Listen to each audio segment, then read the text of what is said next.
A primeira reestruturação governamental impulsionada por Xi, o caso Musk e os riscos de uma autocracia digital.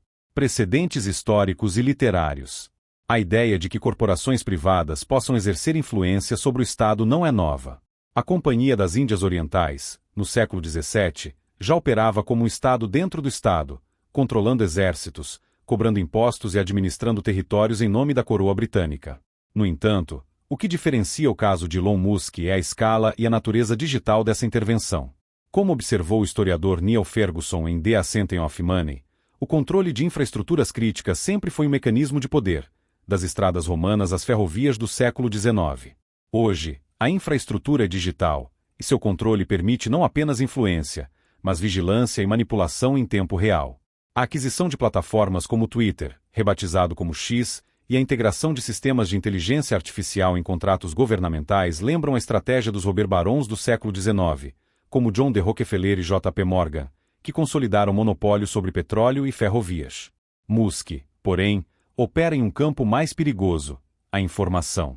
Seu acesso a dados governamentais, como revelado no caso do sistema GSI, ecoa a relação entre a IBM e o regime nazista na década de 1930, quando a tecnologia de cartões perfurados foi usada para otimizar a máquina burocrática do Holocausto, um paralelo explorado por Edwin Black em IBM and the Holocaust. A diferença crucial é que, hoje, a automação e a inteligência artificial multiplicam exponencialmente o potencial de abuso. Em seu livro 1984, George Orwell descreve um regime onde o grande irmão controla a verdade através da tecnologia. Já em O Admirável Mundo Novo de Aldous Huxley, o controle é exercido não por coerção, mas por distração e dependência tecnológica. Ambas as distopias se tornam metáforas úteis para entender os riscos da gestão estatal terceirizada. Musk não precisa ser um ditador clássico, basta que seus sistemas sejam indispensáveis para a governança. A capacidade de influenciar mercados com dados privilegiados remonta ao escândalo da South Sea Bubble, 1720, quando especuladores corromperam o parlamento britânico para inflar ações de uma empresa colonial. Hoje, como alerta a economista Mariana Mazzucato em Um Estado Empreendedor, a privatização da inovação permite que lucros sejam privatizados e riscos socializados. Se Musk tem acesso a contratos federais antes mesmo de serem públicos, como garantir a lisura dos mercados? A extração de dados governamentais por entidades privadas evoca o panóptico de Jeremy Bentham, teorizado por Michel Foucault em Vigiar e Punir como modelo de controle social. A diferença é que, na era digital, o panóptico não tem paredes. Empresas como a Palantir, parceira da Globo em análise comportamental de interações com o público e de Musk em projetos de defesa, já demonstraram como dados podem ser usados para vigilância preditiva, como revelado no caso do ICE, Imigração e Alfândega dos Estados Unidos, em 2019. A concentração de poder tecnológico em mãos privadas ameaça o contrato social descrito por Thomas Hobbes em Leviatã, onde o Estado existe para evitar a guerra de todos contra todos. Se funções estatais são cooptadas por corporações, quem garante os direitos dos cidadãos? A filósofa Hannah Arendt, em As Origens do Totalitarismo, alertou que a burocracia desumanizada é um terreno fértil para tiranias. No caso de Musk, a burocracia não é apenas desumanizada, é algorítmica. A ideia de um governo paralelo já foi exaustivamente explorada na literatura. Em O Processo de Franz Kafka, o protagonista é perseguido por um sistema judicial opaco e inatingível. Analogamente, sistemas de inteligência artificial como o GSI podem criar uma tecnoestrutura inacessível ao cidadão comum, onde decisões são tomadas por algoritmos inescrutáveis, um fenômeno que Cathy O'Neil, em Armas de Destruição Matemática, chama de autoritarismo algorítmico. Historicamente, a privatização de infraestruturas críticas já mostrou seus perigos. Nos anos 1980, a desregulamentação de telecomunicações nos Estados Unidos levou a monopólios como o da AT&T, que só foi fragmentada após décadas de abusos. Agora, porém, a infraestrutura é digital, e sua consolidação pode ser irreversível. Como escreveu Yuval Noah Harari em 21 lições para o século XXI, quem controla os dados controla o futuro da humanidade.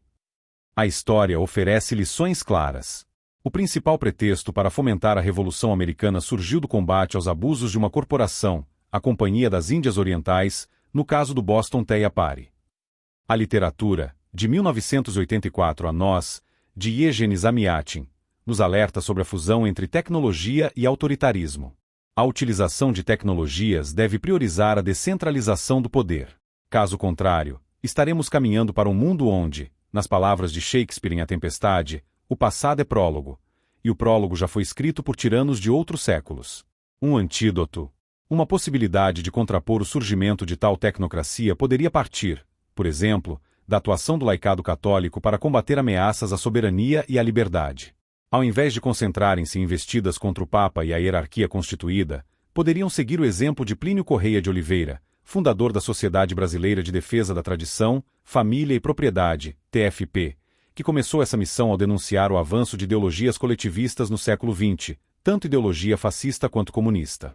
Sua obra Revolução e Contra-Revolução analisa como movimentos revolucionários buscam subverter a ordem natural através de etapas graduais, um processo que guarda semelhanças com a revolução digital em curso. A TFP, sob liderança de Dr. Plínio, destacou-se na luta contra a estatização de terras e a reforma agrária comunista, defendendo a propriedade privada como direito natural. Hoje, o conceito de propriedade expandiu-se para incluir dados pessoais e autonomia digital. Se, como ensina a encíclica Rerum Novarum, 1891, o direito à propriedade é inviolável, então a exploração corporativa de dados governamentais, muitas vezes coletados sem consentimento, configura uma violação moderna desse princípio. A TFP, em seu combate ao coletivismo, serviria como modelo para movimentos que resistem à apropriação de dados por oligopólios tecnológicos. A TFP ficou conhecida por campanhas públicas para alertar sobre riscos à liberdade. Santo Agostinho, em A Cidade de Deus, alertou que a busca desordenada pelo poder temporal leva à corrupção da civitas terrena, cidade dos homens. Para ele, governantes que ignoram a virtude tornam-se ladrões em grande escala. A fusão entre poder estatal e interesses corporativos, como no caso Musk, atualiza essa crítica. Quando a infraestrutura governamental é controlada por entidades que priorizam o controle sobre o bem comum e a liberdade, a sociedade degenera em uma civitas digitalis, uma cidade onde cidadãos são reduzidos a dados e a autoridade legítima é substituída por contratos de ti.